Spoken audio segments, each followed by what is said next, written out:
Hey everybody, it's Tony and welcome back to my channel. So this video is going to be a part 2 of how I take notes in university. If you haven't already, I do recommend watching the previous video that I uploaded that's part 1. However, even if you don't, this video should still be pretty comprehensive because in the first video I showed you guys how I take notes for 2 out of 5 of my classes, and then today I'm going to show you how I take notes for the remaining 3. So this video I might be referring to that first video a little bit, so it might help to watch that first video first, but if you don't, this should still be quite understandable. Also, in that video, I had asked you guys for your feedback if you prefer more shorter, straight to the point videos or longer videos like that one that was 25 minutes. And I even asked if you guys would be okay with videos that are like 45, 50-minute videos, and I was shockingly surprised by how many guys said, hey, I actually wouldn't mind a video that's like 45 minutes. It's like a little movie. And I'm like, okay, so I feel like throughout this video I'm not gonna feel like I need to rush, because my last one I was already at like 25 minutes. I'm like, oh my gosh, I need to wrap it up. So in this video I am gonna take my sweet time, because a lot of you guys said that there's not a lot of other people on the internet who do in-depth note-taking videos like this. So I am gonna make this as detailed as possible and include everything that I can think of. So momentarily I am going to switch to sharing my laptop screen because it's easier to see that way, and most of my university notes are digital. But before I do that, I did want to thank you all for supporting me. I am so close to hitting 20k on this channel, which is so mind-blowing to me because a couple years ago I really didn't think I would be able to make it on YouTube, and I'm finally at the point where I feel like I have found people that like to watch my videos, and this is actually something that is useful to people like you out there, other students, and that makes me really happy to know that I'm making a positive difference in your education and that I am adding some sort of value to your life. And if you're new here, I make videos about anything academic, productivity, university related. So if you're interested in that, hit the subscribe and bell button to stick around, and let's get to the video. Okay, welcome to my laptop screen. So in my first video, I showed you how I take my notes for my law class and my marketing 400 class. And then today I'm going to show you how I take my notes for my psychology, marketing 504, and accounting class. So starting with psychology, as you can see, I already have the tab group here. I'm going to click on that so that all the tabs open. So it looks like I have 7 tabs open here. My first one is D2L, which is my course shell. Then I have the Google folder that I have all of my psychology related documents in here. My psychology notes Google document, notebook LM, Knowit, Canva, and ChatGPT. So starting with the Google document tab, as you can see, I have my course info page. In my part 1, I break down what this course info page looks like and what I include, so go watch that if you haven't already. And then moving on to lecture 1, as you can see, you only have lecture 1. Tony Ann, isn't it like 7 weeks into the semester? That's correct. For this class, it is very memorization heavy. So obviously I would need notes. However, this is one of the classes that I have decided to skip every single week. So I did go to the very first lecture, and since then I have not gone back, and I already wrote my midterm. I got like an 80%.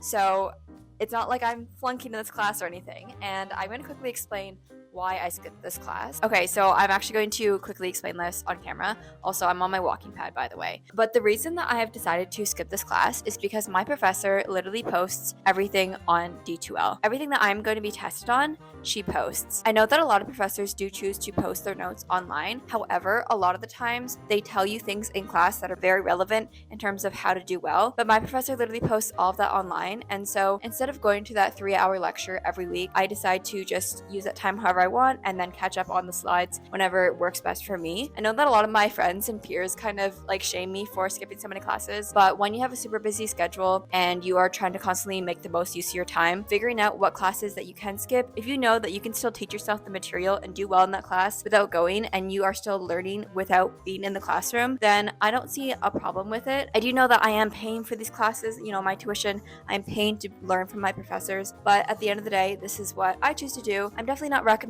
skip your classes, but I am saying that if you are someone like me and you can learn without being in the classroom, and if there aren't any in-class participation points like an online poll or something that you have to submit at the end of class, and you're not going to be losing any points or even bonus points. Like for example, if a class doesn't have mandatory attendance, but I do get like an extra 5% if I attend these classes, then oftentimes I will go to that class because I do want those extra attendance points. I hope that makes sense and you understand that I'm not promoting to skip classes, but that is why I choose choose to skip this particular class. Okay, so back to the actual note taking. So for lecture 1, these are the notes that I did take in class. I mean, it's nothing special, you know, the subtitles of whatever the slide said and then whatever my professor said. But then I did realize, and she verbally said, that everything that we're going to be tested on, all of the facts, everything is in the lecture slides. And I found that to be true. When I wrote my midterm, the ones that I got wrong is simply because I didn't remember it. It's not like it's because I didn't go to class and she said some exclusive things that only the people in class could get. Okay guys, it is now time for the sponsor of today's video, which is Halara. And unless you've been living under a rock, I'm sure you've heard of Halara. And Halara sells athleisure clothing that can also be worn on the everyday. So they sell also things like comfortable jeans, dresses, and of course activewear. Okay, if you guys like free clothing, I mean, who doesn't? You should listen up, because one thing that I really love about Halara is they want to hear from us as their consumers of how they can improve their products. So they have this program called the Halara Circle, where once a month you can choose a product to test, try, and keep yourself. And then literally all that they ask in return is that you fill out a survey after you've tested out their products and give your honest opinion of what you think. There are limited spots available, so I'll put the link down below so you can try and sign up as soon as possible. So even though the segment is sponsored by Halara, they wanted me to give you guys my honest opinion. And also, if you like any of the items that I show you throughout this video, you can use my code TonyAnn for 15% off any full price items, and I'll link all of these items in my description box below. Starting with the outfit that I'm wearing, I do want to say I have very high standards for leggings, and these ones here are TonyAnn approved. These actually remind me so much of Lululemon Align leggings. Number 1, they don't have a front inseam, which is super important so you don't get camel's toe. Number 2, they have that same V shape, which is super flattering. Number 3, the material is super buttery soft. And number 4, I'm not even sure if Lululemon leggings have these,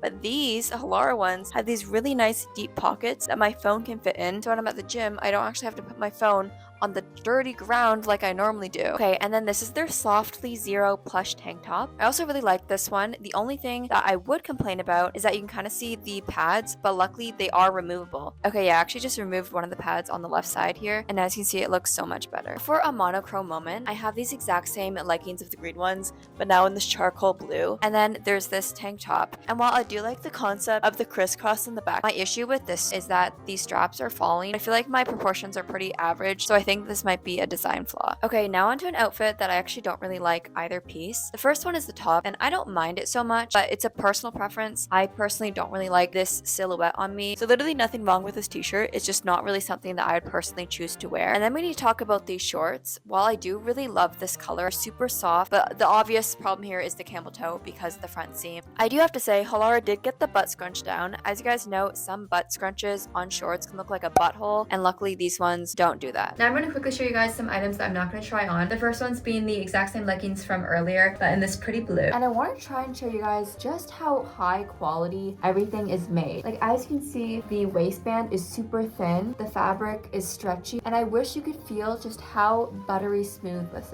is. Next up, we have this hot pair of double line shorts. There's the flowy outside, then the tighter inside, which is perfect for running. This purple skirt. So the really cool thing is, like, yeah, they're shorts, but look, this literally blew my mind when I realized there's a pocket within the shorts on both sides. And then lastly, we have this activewear dress. And the super cool thing about this dress is, although there are shorts in the bottom, so it makes it easy to be active, it has an open back. And I think this dress is called like the easy peasy dress because it's easy peasy to go pee in this because you don't have to take the entire thing off. You know, when you're wearing like a one piece, like a bodysuit, and you have to like strip naked in the bathroom, you don't have to do that with these because you can just slip your legs out and then go to the bathroom and then put them back on because it's open back. I saved my favorite item for last, and it's these pair of simple black leggings. I think they are super flattering, and when I'm at the gym, I like to lift weights, so I prefer that my leggings provide a bit more compression and the material is a bit tougher than the buttery soft leggings that I prefer to wear for like yoga or lounging. So again, all the items that I just showed will be linked in the description box below. You can use my code TonyAnn for 15% off any full price item. Don't forget to check out the Halara Circle, and thank you so much, Halara, for sponsoring this video. Back to note taking.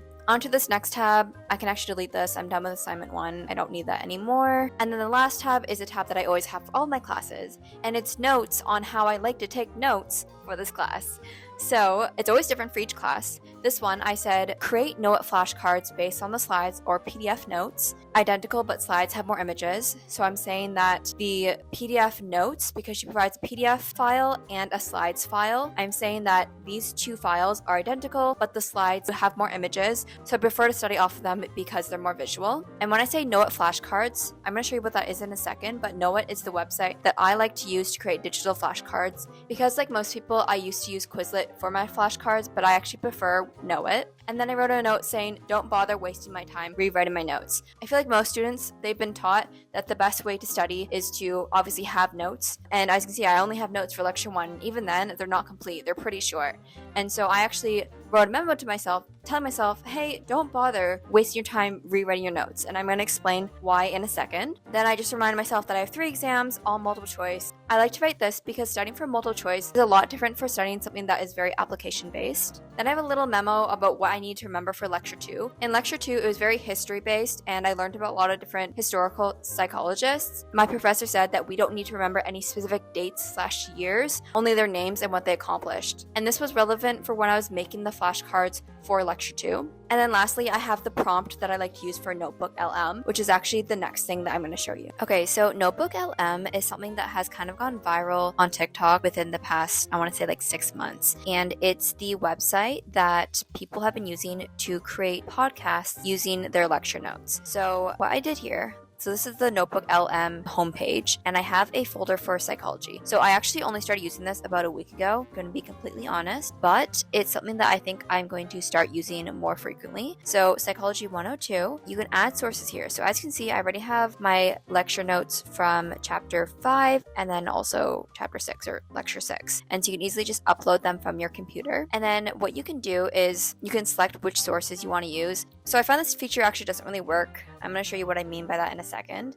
But to show you the rest of Notebook LM, which I'm actually not a great person to be showing you this because, like I said, I've hardly used it. But there's a chat, and apparently you can start like asking it questions. But I don't think it'd be much different than using ChatGPT. So the only reason that I use Notebook LM is for the audio overview feature. The audio overview feature is where you can make the podcasts. And personally, I like to make a podcast per lecture. However, I find that when I click on only one of them, for example, I want to create a podcast on my lecture 5 notes, it will still create notes including lecture 6. So what I decided to do, the workaround, is I will take, where is it? I have a prompt somewhere. Oh, here. Only cover the notes from lecture 6. So if I copy that and I paste it here, so you're going to hit, actually, you have to delete the previous conversation, the previous podcast that it created before you can create a new one. I'm pretty sure that's the only way, which I find is a little bit annoying. So what I do, here we go. I just delete this, delete, and then you can generate a new one. So generate, actually, oh shoot, 1 second. I needed to customize that. Let me stop this. Oh, there's no way to stop it.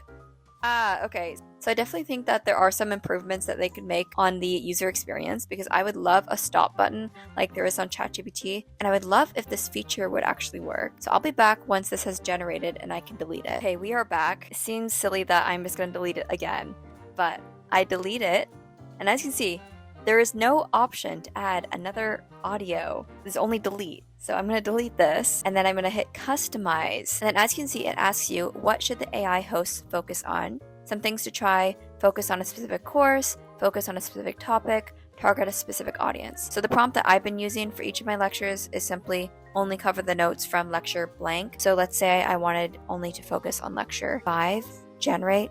And then the podcast will only cover the topics in chapter 5, not in 6 as well. So as you can see in the background here, it is still generating the podcast for lecture 5, but I already have it because I already made it previously. So before I delete it off of Notebook LM, I download it as like a wavelength file or like an audio file into my podcasts folder for psychology, and then I relabel it. So the reason I have a lecture 5+6 is when I first tried out the feature and only tried selecting one of the lectures on the side here, but it still created a lecture for both of them. But after using the prompt, it did separate them. So lecture 5, lecture 6. And then what I do is I airdrop these to my iPhone, and then whenever I'm doing chores, going on a walk, literally anything mindless, I will play one of these. So I actually wanted to show you what it looks like on my iPhone. So if you also have an iPhone, it'll save into your Files app. And then as you can see, it's already labeled because I labeled it on my laptop. You can open it, lecture 5, and then just start playing it. So here's a little sample of what the podcast sounds like. It sounds so realistic. The podcast hosts even say things like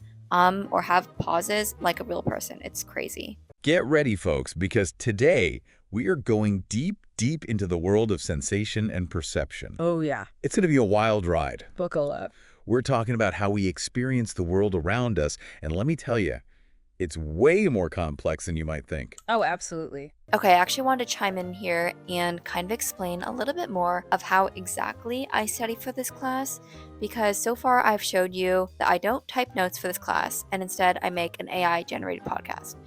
And I know that can be kind of confusing. Because I haven't quite gotten to the flashcards yet, I haven't explained that for this class, instead of writing notes, I choose to type my notes as flashcards. So that way I don't have to type notes and then type some more creating the flashcards. I can just read my notes while creating flashcards, which I'll show you when I show you know it. But the reason I'm showing you the podcast first is because before I create the flashcards, I like to have a preview of what my notes are going to be about by listening to these podcasts. So, for example, for lecture 5, ideally I'm going to listen to that podcast maybe 2, even 3 times. And then once I've listened to it a couple times and I already have a really good idea and understanding of what this lecture is about, then I'll go ahead, open up Know It, and create those flashcards. And again, I like to listen to these podcasts, especially when I am doing mindless things such as my dishes, I'm walking to class, on the Stairmaster at the gym, I'm doing my skincare, making my bed, literally anything like that. Because this video is pretty lengthy, I'm sure your finger needs a little stretch break. So go ahead and hit the like button if you are enjoying this video. Alright, back to the note taking. Okay, welcome to the Know It interface. So again, this is very similar to Quizlet, but my opinion better. I've been using it probably for, actually it says when I joined. It says I joined in October of last year. So I've been using it for about 5 months now. So let me just give you a quick tour of Know It before I show you how I create flashcards for psychology. So on the bottom here, as you can see, I have 3 folders: psychology, accounting, and fall 2024. Within fall 2024, if I click on that, I have folders of all of the classes that I had last semester. As you can see here, I literally used it for all 5 of my classes. So that just shows just how much I really like this website. Let me give you a little peek inside of ITM 102, since I know I used it a lot for this class. So this is the inside of my ITM 102 folder, and as you can see, each file represents a different week or lecture. And basically within Know It, what a file is basically a flashcard set. So let me actually take you back to home and show you how I create flashcards for my Psychology 102 class, since that is the class that I'm currently enrolled in. Within a folder, you can always create more folders. So I have exam 1. Like I showed you before, my class is split into 3 exams, and luckily for this class, my 3 exams are very separate, and my final one is not cumulative, meaning once I finish the content from exam 1, I'm done with it and I won't be tested on again, which is why I decided to separate it and put it in its own folder. So when I click on exam 1, you can see the 3 different lectures that I was tested on for that exam. You'll notice here I have a file called exam 1, and the only complaint that I can think of right now for Know It is there's no way to study a folder. So in order to actually study all 3 of these at once instead of switching between each one, is to create a new flashcard set, and you can actually combine different files. The flashcards in this file are all of these 3 added together. Guys, so I'm low-key editing and filming this simultaneously, and I don't know what these weird microphone scratchy noises are, so I do apologize about that. But also, while I'm here, I wanted to give a little bit of a spiel really quick about AI. I've been reading some of the comments on my last video for part 1 of uni notes, and while the majority of you have found that video super helpful, there have been a couple people that have pointed out the use of AI, which I did kind of see coming, but I wanted to address it separately in this video. Putting the environmental concerns to the side for now, I did want to talk about the use of AI and learning. There are a couple of comments that say something along the lines of, you're using AI to avoid learning. How are you even learning things if you're using AI all the time? And I totally understand where these comments are coming from. There are a lot of things I can say here, and I'm not going to turn this into a whole ramble because this could go on for a while. And I'm not trying to defend myself because I've made it very clear that I'm not trying to promote using AI, because I have already said that this is how I personally like to do it, and in no way, shape, or form am I trying to say don't go to your classes, just use AI podcasts all the time. AI generated summaries can replace you reading the textbook all the time. I want to make it so clear that I'm really not saying that and not trying to promote that.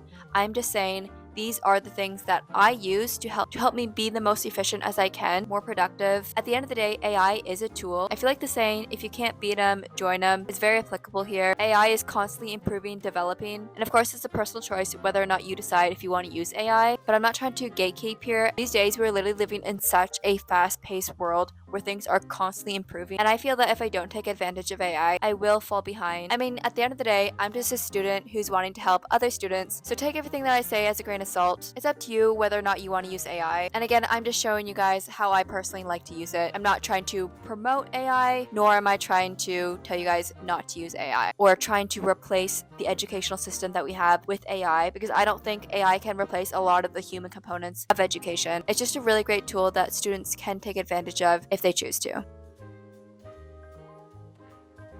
Okay, actually, really quick, I thought right now would be a perfect time to explain when I don't trust AI to help me with my schoolwork. I know that there are websites that use AI to create flashcards, and I think the paid version of Know It even has that feature. I don't have the paid version of Know It, but even if I did, I would choose not to use it to create my flashcards. There's a couple of reasons why. Number one, creating the flashcards does help me with the learning process because it's normally the first time that I am reading through the notes. So going through every single slide myself, I know that I've read the content firsthand, but the main reason is because when I'm creating the flashcards, I want to make sure that I have every single fact and detail down in my flashcard. I'm a very detailed oriented person, and for my psychology class, I never know which exact details I might be tested on my exam. So when I'm looking at a slide and creating flashcards for it, what a typical person might make 2 flashcards out of, I will make 5 or 6. Let me switch to sharing my screen again so I can actually show you an example of what I mean by that. Okay, so I just split my screen. On the left here, I have my lecture 4 slides, and then on the right here, I have Know It. I'm already done with lecture 4 and I've already been tested on it, but let's say I haven't yet. Then I would go create new flashcards.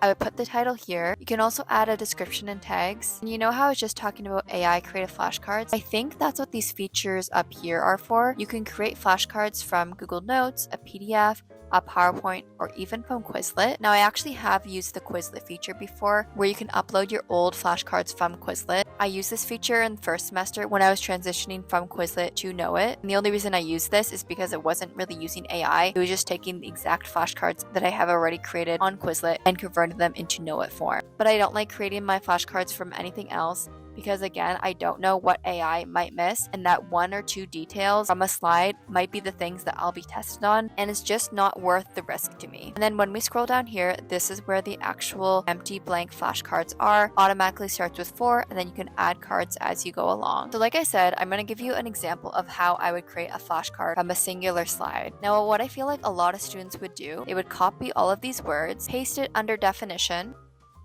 and then take the title of the slide or whatever the term is, copy it, and then paste it under term. And then they're thinking, bam, okay, all of the information is in a flashcard. Now I can move on to the next one, because look at that. There are 55 slides. That's a lot of flashcards. Meanwhile, I like to create a lot more flashcards than that. So let me break down how I would create flashcards for this singular slide here. A quick note here, I kind of ignore the term and definition guideline. I just put whatever I would normally put on the front of a physical flashcard for term, and then whatever I put on the back of it for definition. So sometimes under this term part, I'll put a fill in the blank question, a true or false question. Sometimes I'll actually put the definition on this side and the term on this side. Because when you're studying flashcard sets on Know It, you can choose to only show the term and you always answer the definition. So basically, I like to put whatever I want to be tested on the front, and then whatever I'm supposed to answer with as the definition. So starting with the first flashcard, also, if anything is technically incorrect, ignore that. Like for example, if I write something that isn't actually true, ignore that, because I'm not really thinking too much into this. I just want to show you how I would break down this flashcard. So maybe I would say Wernicke's aphasia is damage to the blank lobe. Then under definition, I would put temporal. And there we go. That is my first flashcard. My next flashcard, I could actually take this definition, paste it as the term, and then actually put the term as the definition. That way, when I get this flashcard, I would read this: long complete sentences with no meaning, adding unnecessary words and creating made-up words. I would think about that, and then I would try to give the term. More times than not, I like to put the definition as the prompt instead of the term, because it's much more realistic to come up with a 2-word answer than this entire definition. If I had put this on the front, Wernicke's aphasia, I would have been like, okay, what am I trying to ask myself? Do I need to give a definition? Do I need to give an example? And even if I did know I was supposed to give the definition, trying to come up with a definition like this would be way too difficult. And since I know that my exams for this class are multiple choice, I know that even if I didn't know the definition word by word, I would be able to recognize which answer is the right one. I'd probably create a couple more flashcards for the stuff on the side here. And then lastly, I would actually take a screenshot of this diagram here, put it into my Canva, which is why I always have a Canva tab open, drag and drop. I would take a couple of these black labels, move them so I cover up the labels, then take a screenshot from Canva and drag it into the image here. Lastly, again, I will take a screenshot from the actual slides, drag it into the answer, and that way when I'm studying this set of flashcards, what shows up for me as a prompt is this image here. I'll try to fill in these two blanks, and then when I flip the card, I can see whether or not I got it right. Another thing, when I am creating my flashcards, again, this is the first time that I am reading the content. So let's say I went on to the next slide here. It's on double dissociation. I read this and I'm still kind of confused. And this actually happens all the time. I will take the term here, copy it, paste it into Google, and I will read up on it until I have a good grasp and understanding of what this is, because there's no use memorizing something if you don't really understand what the term is that you're learning. Okay, I'm going to move on from my psychology class and from how I use Know It, because you didn't even click on this video to learn how to make flashcards, but essentially I don't really make notes for psychology, so that's why I went on so long about this class. But I did want to give a bit of a warning that creating super detailed flashcards like this and doing separate searches to make sure I understand everything, this entire process for one lecture can take upwards towards 5 hours. And this is another reason why I choose to skip this class, because going to that 3-hour class plus doing 5 hours of creating flashcards would be a minimum of 8 hours a week of this class, plus actually studying the flashcards would add an extra couple hours.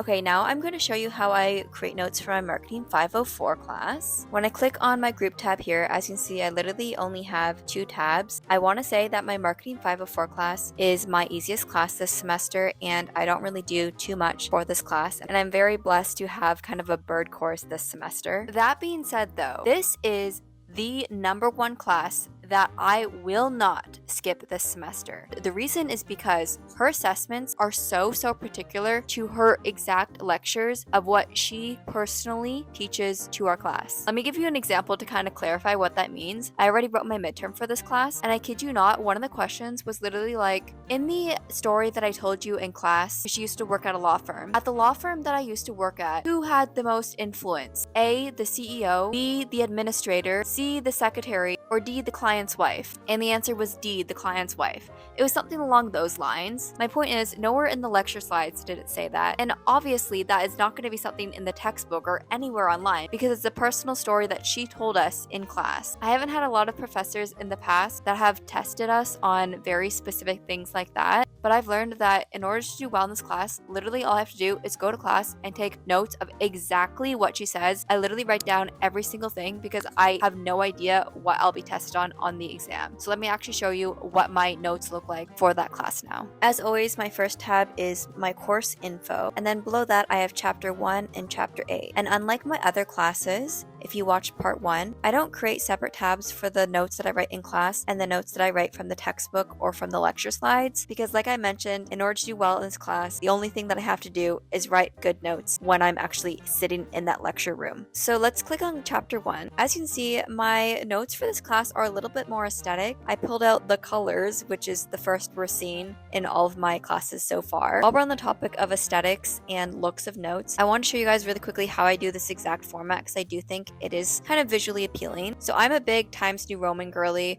I do almost all of my notes in Times New Roman. Arial is overrated. This is the hex code of the color green that I use for the title here. And then for my subtitles, I will actually create a little table. So insert table 1 by 1, set the background color as that same color as my title. And then the text, I center it, bold it, and put it in white. Subtitle. And then the last thing I do is I make sure that the border width is 0. And voila, look how pretty that is. My subtitles, I just do in black bold Times New Roman. So I'm actually just going to delete that real quick. Also, another feature about Google Docs, in case you don't know, you can add things called smart chips, and one of them is dates. So whenever I'm feeling a little fancy, I like to put a date chip, and you just hit OK, and it'll insert today's date. Once you've done that once, you can actually create a template from that, and so that way you don't have to format it for every class. Each time I sit down in a new class, I just hit duplicate, I drag it up here, rename it, so let's say it's chapter 9, and then as the class goes along, I just change the subtitles. On a more like strategic or life hack note, you can see I have a green box here, and it says exam questions that she provides in class will be in boxes like this. I'm really lucky in that my professor for this class really does set us up for success, because she will highlight during class, hey guys, really pay attention to this because it might be on an exam. And whenever she says something like that, I will copy one of those boxes from my template, paste it, and then write down anything that she says during that segment into one of these green boxes. I find that these green boxes are still aesthetic, goes with the theme, but obviously they stand out compared to everything else. And when I'm studying, I can easily identify things that I should really focus on because she has explicitly said that they're going to be on the exam. Now let me do just a scroll so you can see what my notes look like. As you can see, sometimes I like to insert graphs, so that is a screenshot directly from the slides that she would have posted on D2L. I like to use these one-by-one tables a lot just because I feel they create a little bit of separation between different ideas. Also recently, something that I've actually been finally making use of and realized, hey, why haven't I been doing that for the past 7 years of my life, are shortcuts within Google Documents. My favorite ones are Command B, which bolds it, Command I, which italicizes it, Command U, which underlines it, and my absolute favorite one that I have recently discovered, and I used to think, why doesn't Google Docs have this? They do, I just didn't realize. I feel like so many of us, when we're writing notes, we do bullet points because your professor talks so fast. You just need to create a bullet point. Okay, new point, bullet point. But I don't like the way that these dash points look like. Google Docs actually has a shortcut where you do Command Shift Star and it will create a black dot. Star meaning this symbol right there. This is for a MacBook, so I think if you're on a PC, it's like Control or something. Okay, so if you have watched part 1, you are going to laugh out loud or you're going to say, this is ridiculous, what is up with this chick? But I am actually going to wrap up the video here before showing you my last class because again, this video is getting super long. And to be even more honest, the sun is out.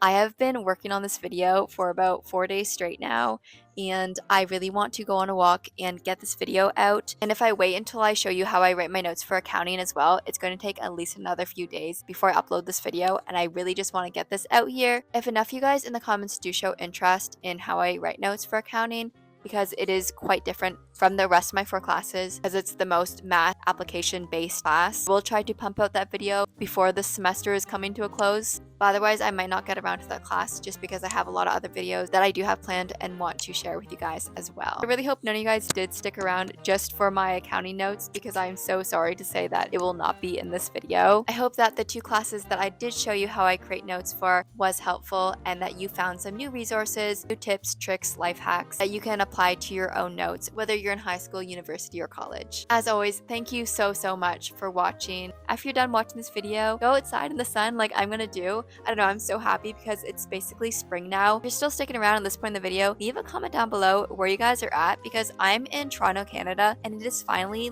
spring. It's basically spring here. It's 7 degrees Celsius and everybody is outside in the sun because Canadian winters literally last 6 months. So it feels like we haven't seen the sun in so long. After I finally finish editing and uploading this video, I'm going to go on a walk outside and I'm going to get some beautiful fresh air, and I really recommend that you guys do too. I hope you have a wonderful sunny day and I'll see you in the next one. Bye.